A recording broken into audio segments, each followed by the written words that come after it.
अस्सलामु अलैकुम। अगर चैनल पर न्यू हैं तो पहले चैनल को सब्सक्राइब करें। अब आते हैं अपने टॉपिक की तरफ कि भाई हर एक के पास इंटरनेट तो मौजूद है और कभी ना कभी जहन में ये आया होगा कि इंटरनेट को जो है कंट्रोल कौन करता है। तो जब ये जहन में आया तो उसका जवाब ये आया होगा कि शायद JIO वगैरह जो कंपनीज हैं अवेलेबल हैं ये कंट्रोल करती होंगी। लेकिन ऐसा नहीं है, क्योंकि एक कंपनी अगर बंद कर देती है तो दूसरी कंपनी मौजूद होती है। तो फिर उसके बाद जहन में आता है कि शायद गवर्नमेंट होगी जो कंट्रोल करती है, लेकिन ऐसा भी नहीं है। क्योंकि गवर्नमेंट अगर फेसबुक से कोई पोस्ट हटानी हो वो हटा देती है, या कुछ ऐसी वेबसाइट से तो बस इतना कर सकती है। इससे ज़्यादा वो पूरे दुनिया के जो इंटरनेट है उसको कंट्रोल नहीं कर सकती।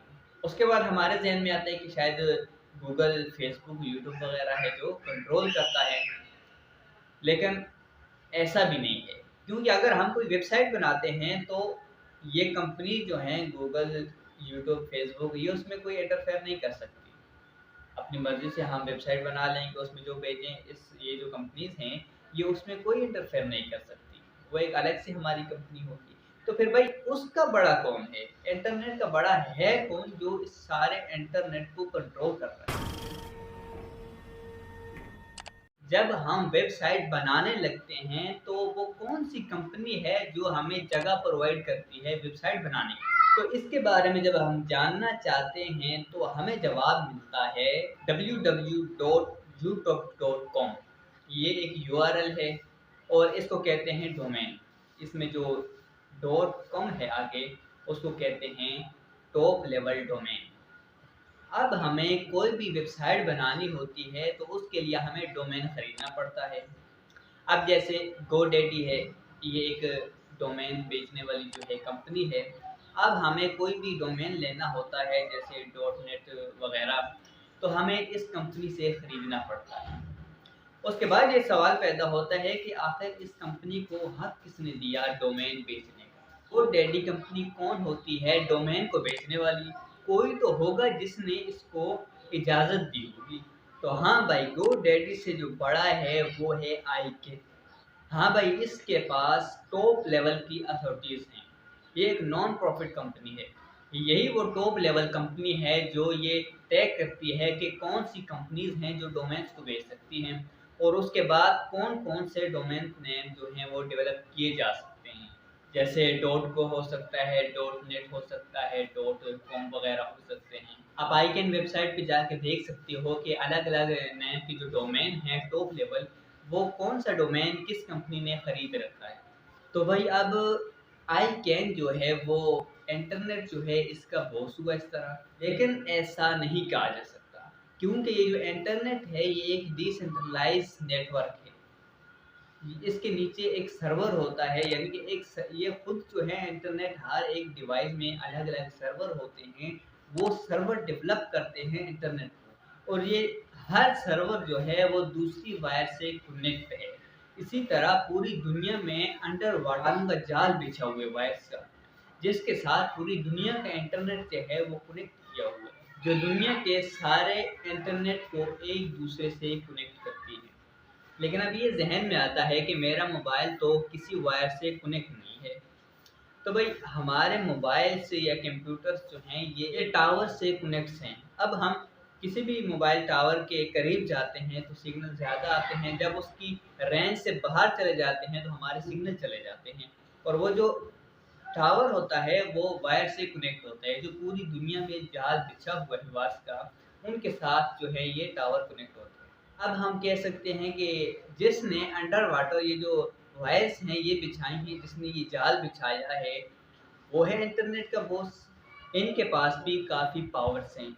इनको कहते हैं इंटरनेट सर्विस प्रोवाइडर्स। हाँ, है इनके पास पावर, क्योंकि ये गवर्नमेंट के कहने पर अपने मुल्क में जो है एक वायर का जाल बिछाते हैं, फिर एक एक घर में इंटरनेट पहुंचाते हैं। जैसे पाकिस्तान में PTCL का इंटरनेट है, ये तेज़ तो नहीं चलता, लेकिन ये है कि इन्होंने जाल बिछाया हुआ है। जैसे हर एक सिम का नंबर होता है जिससे आप कॉल वगैरह करते हैं तो उसी बंदे के मोबाइल पे मिस कॉल जाती है, वो उठा के बात करता है, यानी कि हर बंदे का अलग-अलग नंबर होता है जो कनेक्ट होते हैं।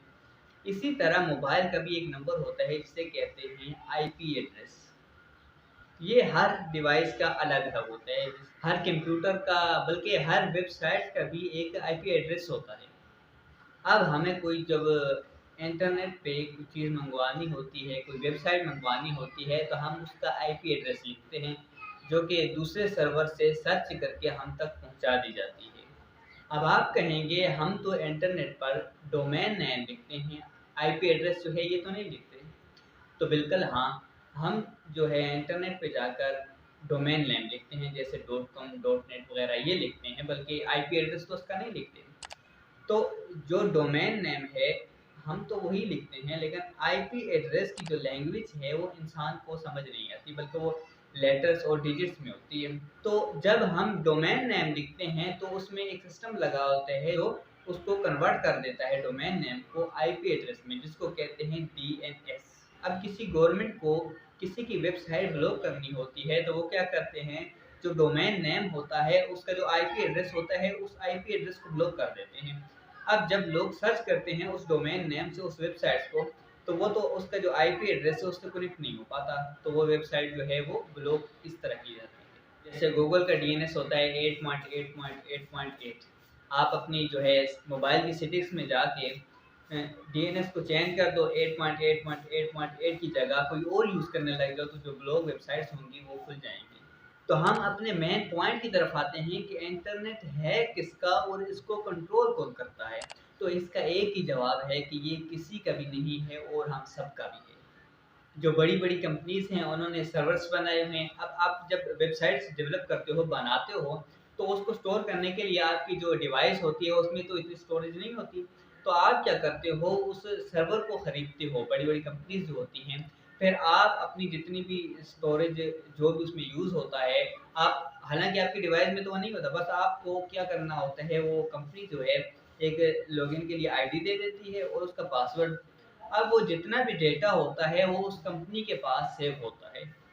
अब आपने किसी भी डिवाइस में जब अपना बस लॉगिन पासवर्ड डालना होता है, लॉगिन और नीचे पासवर्ड डालना होता है, तो आपका जो डेटा होता है वो सब का सब आपको दिखा दिया जाता है। अब आप खुद सोचें कि एक आपकी वेबसाइट है जिसको आप आपके घर में जैसे यूएसबी रखी हुई है, ये पेन ड्राइव रखी हुई है, तो आप अपनी जो वेबसाइट है उसको एक पेन ड्राइव, एक यूएसबी की तरह इस्तेमाल कर सकते हैं। जैसे आपने एक वेबसाइट बना ली, अब आप अपने टोटल जो डेटा है वो उस वेबसाइट्स में अपलोड कर दें, तो आप उसको और कोई एक्सेस नहीं कर सकेगा। आप जिस कंट्री में भी जाएँ, जहाँ भी जाएँ, बस आपको वो जो कंपनी है वो एक लॉगिन पासवर्ड और लॉगिन आईडी दे देगी। आप जहाँ भी जाएँगे वो लॉगिन पासवर्ड और आईडी का यूज़ करेंगे तो वो जितना भी आपका डेटा होगा वो आपको दिखा देगी। तो भाई आज के लिए इतना काफ़ी है, मिलते हैं अगली वीडियो में। तो खुदा हाफ़िज़। चैनल को सब्सक्राइब नहीं किया तो ज़रूर कर लीजिएगा।